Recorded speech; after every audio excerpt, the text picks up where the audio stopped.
The unfortunate truth about neglecting horses like this is that I am a couple years too late.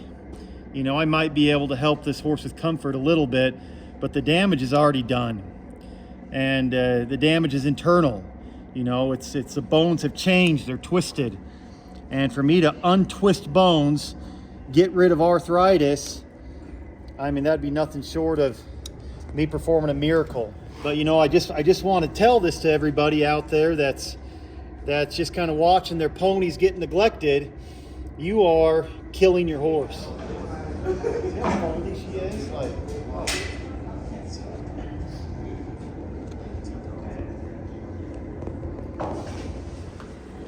All right, guys, I'm going to tell you something right off the bat. You know, all these mini donkeys, mini ponies, all of these miniature horses, they're just maintenance nightmares. You know, so many people, they want a cute little animal to have in their pasture, and they bring it home, and they end up like this, or they end up really fat, you know, insulin resistant, and it just turns into a mess. So, you know, I'm just throwing that out there. Bigger horses are quite a bit easier to maintain and keep healthy than these smaller ones, and that's why we see so much neglect and these curled up hoof cases in these smaller. But you know, my perspective on it is, given the opportunity, they will eat as much as a big horse. They don't have the weight to kind of wear and tear their hooves down naturally very good. They grow just as fast as a big horse. And so, like I said, it's just kind of a maintenance night. He doesn't want to do this very bad. That might be a big reason why his feet are the way they are. Anytime we have a horse, anytime we have a horse that has this distortion, that's rolling under and flaring on the medial side and rolling under on the lateral, it is borderline impossible to get them back to normal. Now, when I have distortion that's you know, dorsal hoof wall distortion, and you know, they have kind of bad AP balance and it's growing this way and in front of them, those feet come together pretty good. But these ones that grow sideways, it's pretty dang tough. So we're just going to take him down about as far as we can today and try to get him to at least be able to walk on a flat weight-bearing surface. So I'm going to take this heel down about as far as I can, because right now he's just walking on a rolled heel. And it'll be a little bit more comfortable for him to walk on a flat surface. Like I said, this is pretty dang tough to do.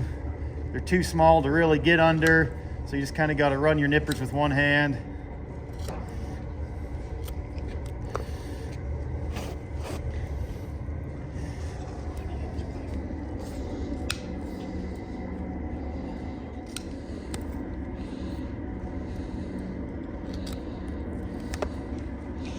So we're already have created a more flat weight bearing surface right here.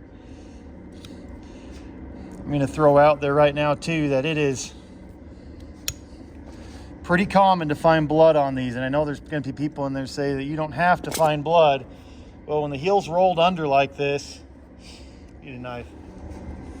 The only way he's going to really get better is if I can take this distortion down about as far as I can.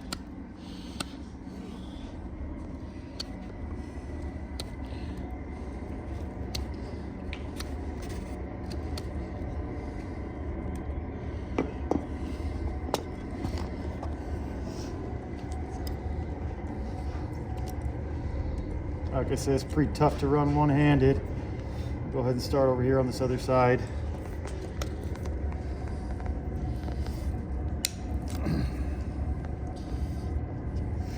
I can confidently nip all this away, especially on this medial side, because it's kind of leaving straight horn tubules. It's flaring out, you know, and when it leaves that straight line from the hairline to the ground, you can pretty confidently take it away. But this side is the side that's causing most amount of problems for this horse.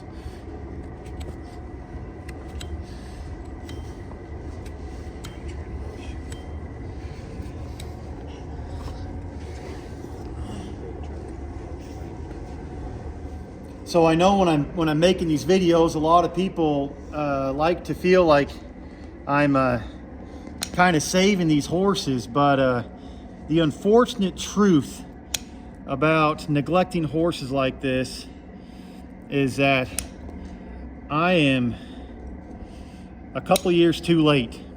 You know, I might be able to help this horse's comfort a little bit, but the damage is already done, and the damage is internal. You know, it's the bones have changed, they're twisted. And for me to untwist bones, get rid of arthritis, I mean, that'd be nothing short of me performing a miracle. I can get him bearing weight a little bit better, but you know, I just want to tell this to everybody out there that's just kind of watching their ponies get neglected. You are killing your horse. You know, it's not something that a farrier can just come out and fix after you've let him grow out for years.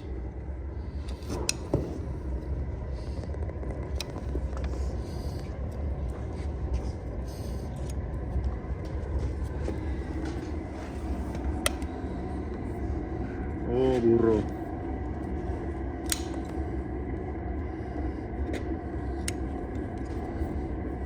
Kind of my goal right now is to get the frog back in the middle of the foot the best I can. But like I said, when they're out of balance, when they have bad medial lateral imbalance, it is really tough.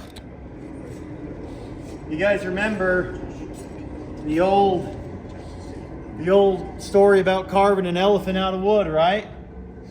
How do we do it? Take everything away that doesn't look like an elephant. And so that's all I'm doing right now is, you know, I'm just kind of trimming down until it resembles a hoof, you know. And I know that there are those that are like, oh, it's got to be more technical than that, and it is. But if you carve down, if you trim down to where things look like a horse's hoof, you are in the ballpark to being anatomically correct. Now I'm going to try to be careful here to not find blood. I'm just kind of cleaning out thrush. You want to be as careful as you can to not open up wounds on the bottom of a horse's foot.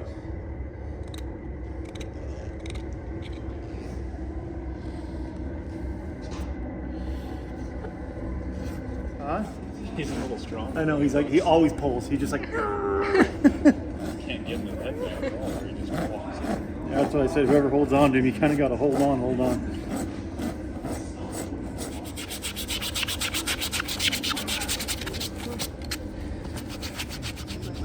All right, so here's our finished product. You know, like I said, it's pretty tough to get these looking really good, mostly because of the position I'm in, trying to work one-handed. But I just took down this underrun heel as far as I could, as far as it felt comfortable. I've hit blood quite a few times on these heels that underrun this way. So I'm trying to stay conservative, you know, and just take off what he needs to start hopefully growing a better foot. But like I said, the hard thing about all this is that the damage is kind of done. This is a heavy maintenance thing from here on out. Go ahead and swing on over to the front so you guys can see compared to the other foot kind of where we started and where we ended. So where we started was a foot that was swept to the medial side, underrun on one side, heavily flared on the other. Tried my best to get that frog back in the middle and get him bearing weight back to the center of his foot. Let's go ahead and look at the bottom. I said, you know, I was just trying really hard to get this frog to kind of sit more in the middle. We got quite a bit closer, but if we can keep this guy on about a 4-week schedule, I think that's going to make the biggest difference in his life.